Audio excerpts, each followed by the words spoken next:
बहुत समय पहले की बात है। दूर दूर तक फैले सुनहरे रेगिस्तान के बीच एक समृद्ध और प्रतिष्ठित व्यापारी रहता था।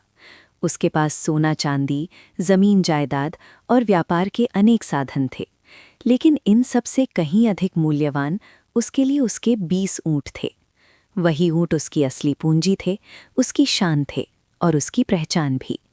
उन्हीं ऊँटों के सहारे वो दूर दराज के इलाकों तक व्यापार करता, बड़े बड़े कारवां खींचता और अपने परिवार का पालन पोषण करता था। व्यापारी स्वभाव से अत्यंत मेहनती, ईमानदार और दूरदर्शी था। उसने अपने जीवन में संघर्ष करके ये सब कुछ कमाया था। पर समय किसी के लिए नहीं रुकता। उम्र के साथ उसकी सेहत कमज़ोर होने लगी। कभी जो व्यापारी सूरज निकलने से पहले उठकर काम में जुट जाता था, अब जल्दी थकने लगा। धीरे धीरे उसे यह एहसास होने लगा कि उसके जीवन की संध्या निकट है। अब उसे एक ही चिंता सताने लगी, उसके बाद उसके बेटों का क्या होगा। कहीं ऐसा ना हो कि उसकी वर्षों की कमाई और 20 ऊँटों के कारण उसके अपने ही बेटे आपस में लड़ पड़ें और घर की शांति नष्ट हो जाए। व्यापारी के 3 बेटे थे और तीनों का स्वभाव एक दूसरे से बिल्कुल अलग था। बड़ा बेटा गंभीर, समझदार और शांत स्वभाव का था। वो कम बोलता, ज्यादा सोचता और हर काम धैर्य के साथ करता था। मंझला बेटा तेज दिमाग वाला और चतुर था। उसे हिसाब किताब अच्छी तरह आता था, लेकिन उसके भीतर थोड़ा स्वार्थ और चालाकी भी थी। वो हर परिस्थिति में अपना लाभ देखता था। सबसे छोटा बेटा सरल, भोला और अत्यंत ईमानदार था। उसे दुनियादारी की चालें कम आती थीं, लेकिन उसका हृदय बिल्कुल साफ था। व्यापारी तीनों बेटों से समान प्रेम करता था, पर वो ये भी जानता था कि उनके अलग अलग स्वभाव भविष्य में विवाद का कारण बन सकते थे। इसलिए उसने निश्चय किया कि जाते जाते वो एक स्पष्ट वसीयत लिख जाएगा, ताकि उसके बाद कोई झगड़ा ना हो। एक दिन व्यापारी ने अपने तीनों बेटों को पास बुलाया। उसकी आवाज़ में गंभीरता और आंखों में अपनापन था। उसने कहा, बेटा, मेरी उम्र अब ढल चुकी है, जीवन का कोई भरोसा नहीं। मैंने अपनी वसीयत तैयार कर ली है। मेरी आखिरी इच्छा यही है कि मेरे जाने के बाद तुम तीनों कभी आपस में झगड़ा ना करो और ये घर हमेशा एकजुट रहे। ये सुनकर तीनों बेटे चुप हो गए। कमरे में एक गहरी शांति छा गई। व्यापारी ने आगे कहा, मेरे पास कुल 20 ऊँट हैं।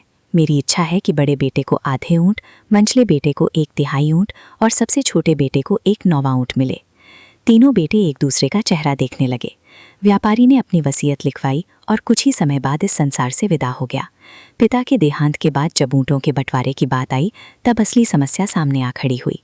बड़ा बेटा बोला, पिता की इच्छा के अनुसार मुझे आधे ऊँट मिलने चाहिए।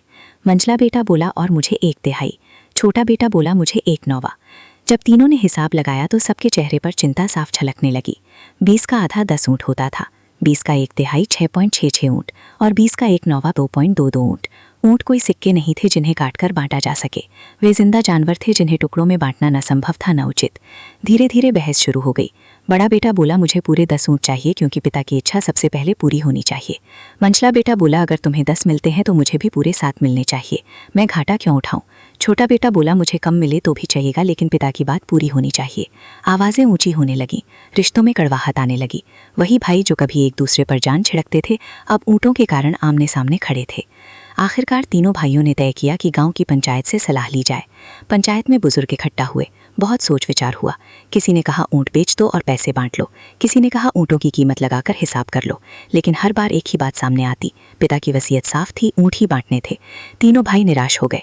उन्हें लगा कि अब ये झगड़ा कभी खत्म नहीं होगा।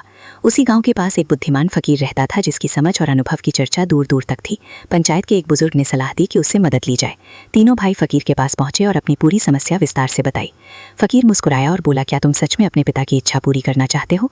तीनों ने एक स्वर में कहा, हाँ। फकीर बोला, तो मेरी एक छोटी सी मदद स्वीकार करोगे? फकीर ने कहा, मेरे पास एक ऊँट है, मैं उसे कुछ समय के लिए तुम्हारे ऊँटों में मिला देता हूँ। अब कुल ऊँट हो गए 21। फकीर ने हिसाब लगाया। बड़े बेटे को आधे ऊँट के रूप में 10 ऊँट दिए गए, मंझले बेटे को 1/3 के अनुसार 7 ऊँट मिले और सबसे छोटे बेटे को 1/9 के अनुसार 2 ऊँट मिले। जब सब ऊँट जोड़कर देखे गए तो कुल 19 ऊँट निकले। एक ऊँट बच गया। फकीर मुस्कुराया और बोला, ये ऊँट मेरा था, अब मैं इसे वापस ले जाता हूँ। तीनों भाई आश्चर्यचकित रह गए। किसी का नुकसान नहीं हुआ। पिता की वसीयत भी पूरी हो गई और झगड़ा भी समाप्त हो गया। तीनों भाइयों ने फकीर के चरण छुए। बड़ा बेटा बोला, आज हमें समझ आया कि गणित से भी बड़ी चीज़ समझदारी और विवेक है। ये कहानी केवल 20 ऊँटों के बंटवारे की नहीं है, बल्कि जीवन की गहरी सीख है। जब भी जीवन में हिस्सों का हिसाब उलझ जाए, तब लड़ाई और जिद के बजाय बुद्धि, धैर्य और समझदारी से सोचना चाहिए। अक्सर समाधान हमारे सामने ही होता है, बस उसे देखने के लिए सही दृष्टि चाहिए। यही इस कहानी का संदेश है कि समस्या कितनी भी बड़ी हो, बुद्धि और विवेक से उसका समाधान अवश्य निकलता है।